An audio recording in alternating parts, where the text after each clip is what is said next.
Bem-vinda à última aula do ano do Vestibular em Cena. Pois é, hoje nós vamos ter que nos despedir desse ano de 2016, mas em grande estilo. Vamos tratar da Escola de Frankfurt na prova da UEL. Bora pegar papel e caneta para nós estudarmos. Vem cá, lembra-se de Apolo? Aquele deus solar, justo e ético que os deuses assumiam como exemplo de uma vida boa? Olha só o que ele andou aprontando ao longo do século XX.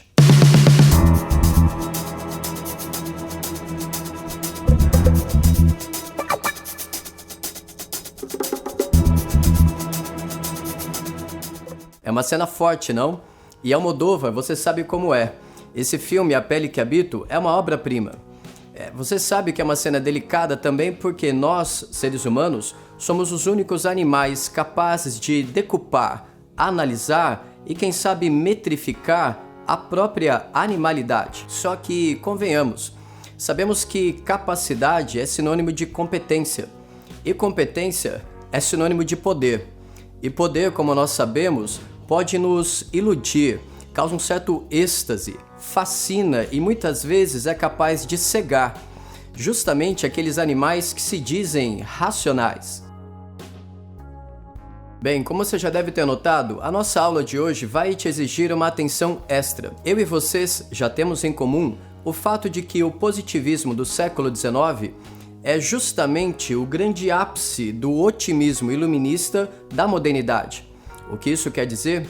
Eu e vocês, como bons iluministas e então como bons positivistas, sabemos que educação é sinônimo de progresso moral, é sinônimo de aprimoramento humano. Dessa forma, acreditando nesse raciocínio, quando lhe disseram que a guerra é a extensão da política por outros meios, você lá por volta dos 1900 não pensou duas vezes, vestiu a farda e partiu para as trincheiras para defender aquilo que você chamava de nação, porque afinal de contas, cultura era sinônimo de civilização, e civilização seria sinônimo de progresso. Mas você não esperava contar com cenas como essa.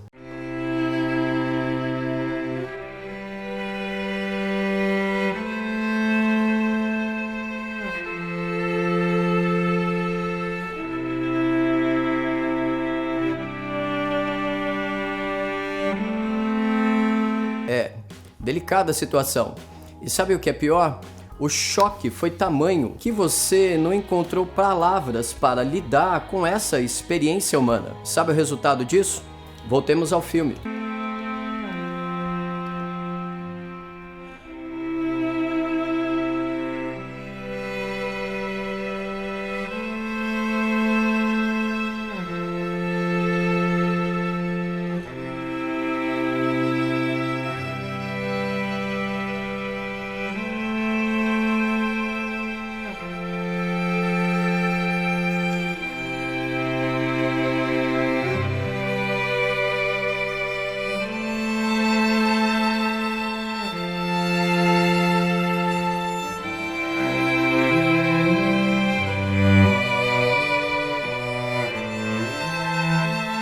E então, deu para perceber um pouco do espírito da época que marcou a geração frankfurtiana? Dado esse cenário de horror, façamos o seguinte, vamos dar um pulo no enunciado da questão 35 da UEL de 2016. Mas, como é a escola de Frankfurt, nós vamos ler o enunciado em dois momentos, de forma que vocês podem pausar a leitura do enunciado para acompanhar o nosso raciocínio.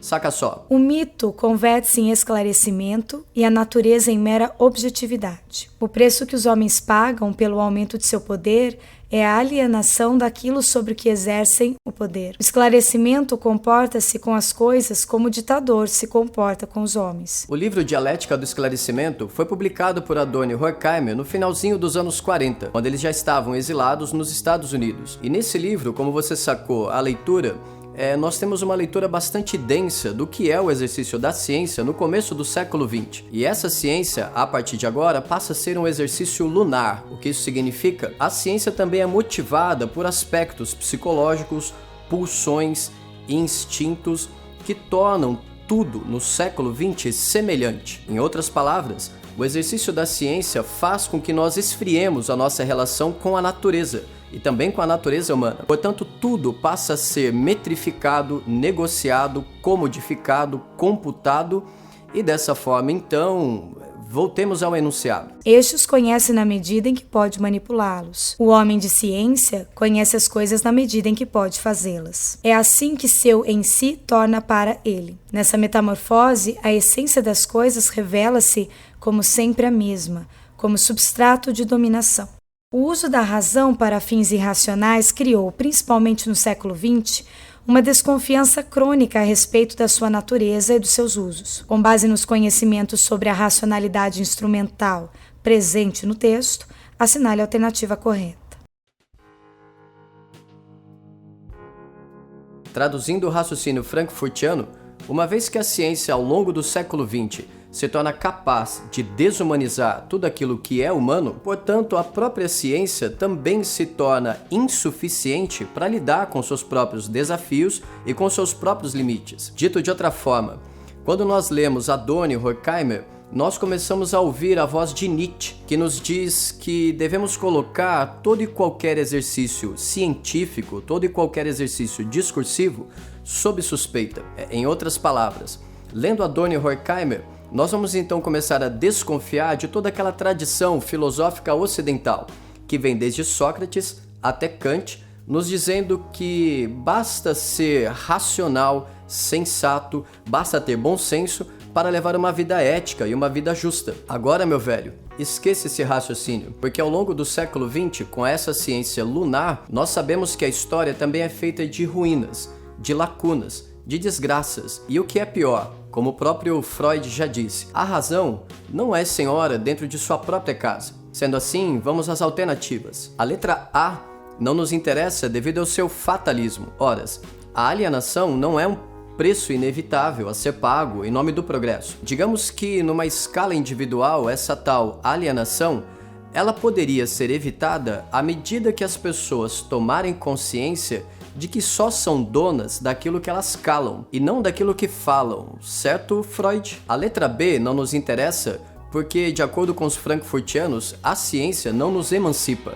As promessas de liberdade, igualdade e fraternidade do iluminismo, ao contrário, se mantiveram como promessas. Ora, uma vez que a ciência também nos escraviza, basta a gente se lembrar dos bens materiais que temos em nosso cotidiano e do quão dependentes nós somos deles. A letra C também não nos interessa porque o enunciado acabou de te dizer que o século XX mitifica a razão. E o que isso significa? Ora, em nome de uma suposta neutralidade científica, houve o Holocausto, ou como diz a cultura judaica, a Shoah. Quanto à letra D, você vai esquecê-la, porque numa perspectiva frankfurtiana, a ciência nunca é meramente um exercício formal. A ciência sempre é resultado de forças políticas e de questões econômicas. Em outras palavras, a ciência sempre vai expressar as suas tensões históricas. A letra E, então, responde à questão, pois numa perspectiva frankfurtiana, a intenção é colocar em xeque tanto o positivismo quanto a sua ideia de progresso. Aqui, para os frankfurtianos, técnica, tecnologia e progresso não são sinônimos de progresso moral e intelectual. Ao contrário, técnica e tecnologia, desse ponto de vista frankfurtiano, também são sinônimos de ruínas e de barbáries. Para a gente encerrar, vale lembrar que nós temos grandes comentadores e tradutores dos frankfurtianos aqui entre nós no Brasil. A exemplo da professora Elgária Matos, da USP, do professor Vladimir Safatli, também da USP, e a exemplo do professor Marcos Nobre, do Departamento de Filosofia da Unicamp. Bem, esperamos ter esclarecido um pouco mais do raciocínio frankfurtiano para vocês e de quebra um pouco mais do perfil da prova de humanas da UEL. No mais, continue nos acompanhando, mandando as suas dúvidas, críticas e sugestões, como vocês têm feito desde o começo do ano. Vocês sabem que aqui na descrição do vídeo vocês têm todos os nossos links, o nosso canal do Spotify, os nossos roteiros, as nossas dicas de filmes e também de vídeos para vocês. E se lembrem, na semana que vem nós nos encontramos de maneira um pouco mais informal, porque a nossa intenção vai ser bater um papo com vocês a partir dos comentários que vocês fazem aqui no nosso vídeo. Tá certo? Nos vemos na semana que vem, abraços fortes e até a próxima!